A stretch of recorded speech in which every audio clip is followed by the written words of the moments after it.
செய்தி. வணக்கம்.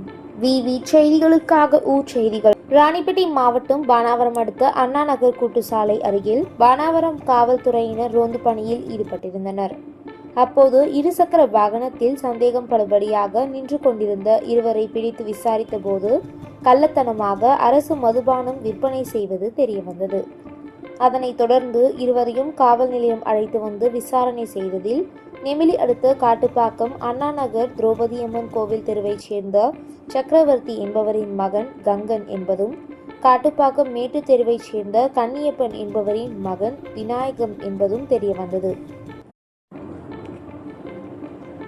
தொடர்ந்து அவர்களிடம் இருந்து இருசக்கர வாகனம் மற்றும் கள்ளத்தனமாக விற்பனை செய்வதற்காக வைத்திருந்த 70 குவார்ட்டர் மது பாட்டில்களை பறிமுதல் செய்தனர். வழக்கு பதிவு செய்து இருவரையும் கைது செய்து சிறையில் அடைத்தனர்.